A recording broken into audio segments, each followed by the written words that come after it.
निशिकांत दुबे पर FIR, medical college हड़पने का आरोप, पत्नी बेटे समेत 9 के खिलाफ कंप्लेन। बीजेपी सांसद बोले आरोप साबित हुआ तो राजनीतिक छोड़ दूंगा। गोड्डा से बीजेपी सांसद निशिकांत दुबे पर मेडिकल कॉलेज हड़पने का आरोप लगाते हुए एफआईआर दर्ज कराई गई है। सांसद के साथ साथ उनकी पत्नी अनामिका गौतम सहित 9 लोगों पर परित्राण मेडिकल कॉलेज हड़पने का आरोप लगाते हुए जसीडीह थाना में मामला दर्ज कराया गया है। मेडिकल कॉलेज के मालिक और 52 बीघा कस्टर टाउन देवघर के रहने वाले शिवदत्त शर्मा ने मामला दर्ज कराया है, जिसमें परित्राण मेडिकल कॉलेज और अस्पताल को साजिश के तहत हड़पने, धोखाधड़ी करने सहित अन्य धारा 406, 409, 420, 467, 468, 471, 120 बी और 34 के तहत शिकायत दर्ज की गई है। थाने में शिकायत दर्ज करने पर आपत्ति जताते हुए गोड्डा से भाजपा प्रत्याशी निशिकांत दुबे ने कहा कि अगर झारखंड पुलिस आरोप साबित कर दे तो मैं राजनीति छोड़ दूंगा। धनबाद सीट पर ढुल्लू महतो को सरयू राय की चुनौती, कहा बिल्ली के गले में घंटी बांधने को तैयार। भाजपा प्रत्याशी का जवाब, जमानत जब्त करवा दूंगा। धनबाद लोकसभा सीट पर भाजपा की ओर से बाघमारा विधायक ढुल्लू महतो को प्रत्याशी बनाए जाने के बाद से राजनीति गरमाई हुई है। जमशेदपुर पूर्वी विधानसभा के विधायक सरयू राय ने ढुल्लू महतो पर पहले से गंभीर आरोप लगाए हैं। वह धनबाद लोकसभा सीट से ही चुनाव लड़ने की बात कही है। उन्होंने धनबाद में प्रेस कॉन्फ्रेंस के माध्यम से कहा कि वो बिल्ली के गले में घंटी बांधने को तैयार हैं।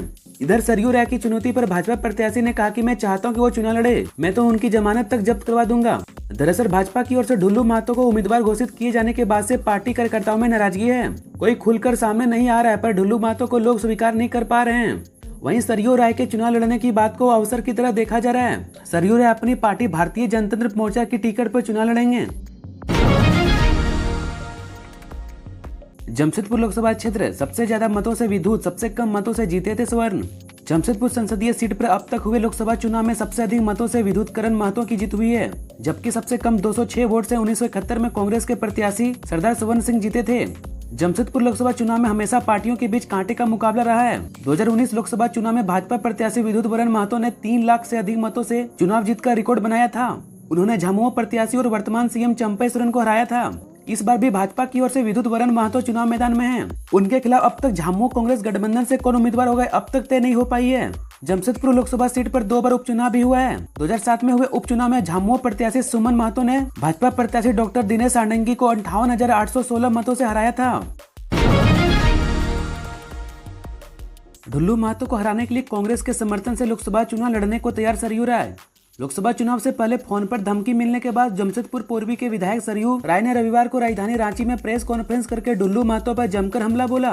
उन्होंने कहा कि ढुल्लू महतो जैसे प्रत्याशी को हराने के लिए अगर कांग्रेस पार्टी उन्हें समर्थन देती है तो सरयू राय धनबाद से लोकसभा चुनाव लड़ने के लिए तैयार है। सरयू राय ने भारतीय जनता पार्टी के विधायक और धनबाद से लोकसभा चुनाव के लिए घोषित प्रत्याशी ढुल्लू महतो पर जमकर हमला बोला।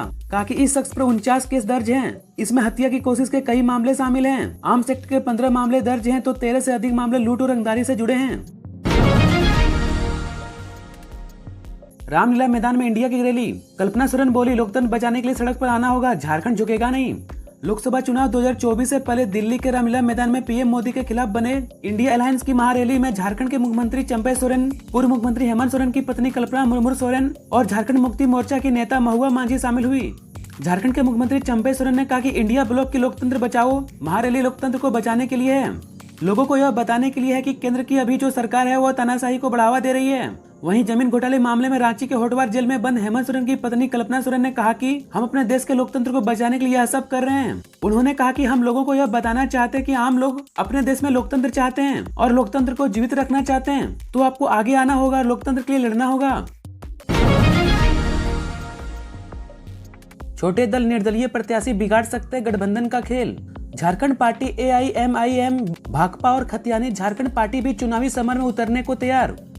लोकसभा चुनाव में इस बार 14 सीटों पर एनडीए और इंडिया गठबंधन में आमने सामने टक्कर की स्थिति दिख रही है, लेकिन निर्दलीय या छोटे दल भी चुनाव में विभिन्न सीटों से उम्मीदवार खड़ा करने की तैयारी में जुट गए हैं। घोषणा भी जल्द हो सकती है। इन दलों में झारखंड पार्टी, AIMIM, भाकपा और खतियानी झारखंड पार्टी शामिल हैं। देश में AIMAIM पुरानी पार्टी है, जबकि झारखंड पार्टी राज्य के सबसे पुराने क्षेत्रीय पार्टियों में से एक है। वह चुनाव में आम लोगों तक अपनी विचारधारा लेकर जाना चाह रही है। भाकपा भी कैडर आधारित पार्टी है। महागठबंधन में हिस्सेदारी नहीं मिलने पर यह भी राज्य में विभिन्न लोकसभा क्षेत्रों से चुनाव लड़ेंगी। ऐसे में इन पार्टियों के प्रत्याशी दोनों गठबंधन का समीकरण बिगाड़ सकते हैं। भाजपा लड़ेगी 14 में से 13 लोकसभा सीटों पर चुनाव। भाजपा को दूसरे दल से आई महिलाओं पर भरोसा, 3 को दिया टिकट। झारखंड की राष्ट्रीय व क्षेत्रीय दलों में भाजपा शायद सबसे अधिक महिलाओं को टिकट देने वाली पार्टी होगी। भाजपा झारखंड की 14 में से 13 लोकसभा सीटों पर चुनाव लड़ने जा रही है। पार्टी ने सभी 13 सीटों के लिए अपने प्रत्याशियों की घोषणा भी कर दी है। 13 में से 3 सीटों पर भाजपा ने महिलाओं को टिकट दिया है। यह कुल सीटों का लगभग 23% है।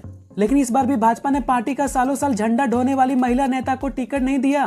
कोई भी महिला कार्यकर्ता चुनाव लड़ने की काबिल नहीं पाई गई। कुछ दिन पहले कांग्रेस से आई गीता कोड़ा को चाईबासा झामू को छोड़ पार्टी में शामिल हुई सीता सोरेन को दुमका से उतारा गया है। इससे पहले भाजपा ने 2019 के लोकसभा चुनाव में राजद की प्रदेश अध्यक्ष रही अन्नपूर्णा देवी को कोडरमा लोकसभा सीट से टिकट दिया था। दीपक प्रकाश बने स्टार प्रचारक, बिहार में संभालेंगे मोर्चा। भाजपा ने जारी की स्टार प्रचारकों की लिस्ट। झारखंड से इकलौते नेता जिन्हें मिली जिम्मेदारी। लोकसभा चुनाव को लेकर भाजपा ने स्टार प्रचारकों की लिस्ट जारी की है। यह स्टार प्रचारक लोकसभा चुनाव में मतदान के लिए बिहार के विभिन्न क्षेत्रों में प्रचार करेंगे। स्टार प्रचारकों की लिस्ट में 40 नेताओं के नाम हैं। इस लिस्ट में झारखंड के राज्यसभा सांसद दीपक प्रकाश भी हैं। झारखंड भाजपा के ये इकलौते नेता हैं जो बिहार में कैंपेनिंग करेंगे। बिहार में लोकसभा चुनाव में मतदाताओं को रिझाने के लिए दीपक प्रकाश को भी मैदान में उतारने का फैसला लिया है। इस लिस्ट में प्रधानमंत्री नरेंद्र मोदी, गृह मंत्री अमित शाह आदि के नाम शामिल हैं। प्रदेश अध्यक्ष की संभाल चुके हैं जिम्मेदारी। वर्तमान में भाजपा से राज्यसभा सांसद दीपक प्रकाश लंबे समय से भाजपा से जुड़े हुए हैं। पार्टी में उनकी अच्छी पकड़ मानी जाती है। उन्हें सामान्य कार्यकर्ताओं से लेकर राज्यसभा सांसद तक का सफर तय किया है। झारखंड भाजपा के वे प्रदेश अध्यक्ष भी रह चुके हैं। जमशेदपुर लोकसभा सीट 2 बार से ज्यादा नहीं जीता कोई नेता। भाजपा जीती तो जमशेदपुर लोकसभा क्षेत्र की सीमा पश्चिमी बंगाल और उड़ीसा तक फैली है। इस लोकसभा क्षेत्र का इतिहास भी काफी दिलचस्प रहा है। यहाँ कोई भी नेता लोकसभा चुनाव में 3 बार अपनी जीत नहीं दर्ज कर पाया है। जमशेदपुर लोकसभा क्षेत्र साल 1957 में अस्तित्व में आई और तब से लेकर आज तक भाजपा ने सर्वाधिक 6 बार इस संसदीय क्षेत्र में जीत हासिल की है। उसके बाद कांग्रेस और जेएमएम का दबदबा बना रहा। वहीं भाकपा और जेएमएम ने भी एक बार इस क्षेत्र में जीत दर्ज की है। साल 2009 में भाजपा ने पहली बार इस क्षेत्र से आदिवासी नेता अर्जुन मुंडा को उतारा था। अर्जुन मुंडा ने सुमन महतो को हराने में सफलता हासिल की थी। हालांकि साल 2011 में अर्जुन मुंडा को झारखंड का सीएम बनाया गया था, जिस कारण उन्होंने पद से इस्तीफा दे दिया था। लोकसभा चुनाव में सिंहभूम सीट के 2 दावेदार। जमशेदपुर पर चंपई सोरेन करेंगे फैसला। झारखंड मुक्ति मोर्चा के सीटों तथा उम्मीदवारों को लेकर मंथन चल रहा है। पार्टी को गठबंधन के तहत राजमहल, दुमका, गिरिडीह तथा सिंहभूम लोकसभा सीट्स मिलने की बात कही जा रही है। राजमहल से वर्तमान सांसद विजय हांसदा को ही दोबारा टिकट मिलने की संभावना है। दुमका लोकसभा सीट पर फैसला हेमंत सोरेन के लिए छोड़ दिया गया है। वही तय करेंगे कि कौन वहां से उम्मीदवार होगा अथवा वे स्वयं लड़ेंगे। गिरिडीह लोकसभा सीट से टुंडी विधायक मथुरा महतो पर पार्टी दांव लगाने जा सकती है। हालांकि अधिकृत रूप से किसी सीट की घोषणा नहीं की गई है। सीट का जुगाड़। 2019 में लोकसभा चुनाव लड़ने वाले आधा दर्जन से अधिक ने 2024 में पाला बदला। लोकसभा चुनाव की बयार बह रही है। इस आबो हवा में दलों के प्रति निष्ठा का मोल नहीं है। नीति सिद्धांत ताक पर है। सीट का जुगाड़ मिला तो पल में पार्टी छोड़ने को तैयार हैं।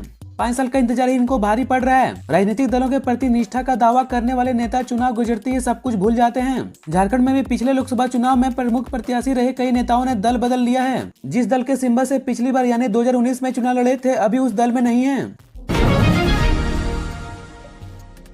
रांची में हो रहे क्राइम को बाइक दस्ता करेंगे कंट्रोल। हर थाना क्षेत्र में 5 बाइक दस्ते का होगा मूवमेंट। गश्ती से लेकर अपराधियों के घर मारेंगे रेड। रांची में बढ़ते क्राइम को कंट्रोल करने के लिए रांची पुलिस ने एक नया तरीका अपनाया है। यह नया तरीका बाइक दस्ता है, जिसे एसएसपी चंदन कुमार सिंह ने एक्टिव किया है। यह दस्ता पहले चरण में होली के दौरान एक्टिव होकर शरारती लोगों पर नजर रखेगा। इसके बाद शहर में हो रहे क्राइम को कंट्रोल करने में लग जाएगी। पुलिस कंट्रोल रूम से आज बाइक दस्ते को रवाना किया गया। शहर के विभिन्न इलाकों में इन बाइक दस्ते का मूवमेंट भी होने लगा है। शहर के 8 थाना क्षेत्र में रहेंगे एक्टिव। इस दस्ते में कुल 40 बाइक हैं, जिनमें 80 पुलिस पदाधिकारी और जवानों को तैनात किया गया है। शहर के 8 थाना क्षेत्र में इस बाइक दस्ते को नियुक्त किया गया है।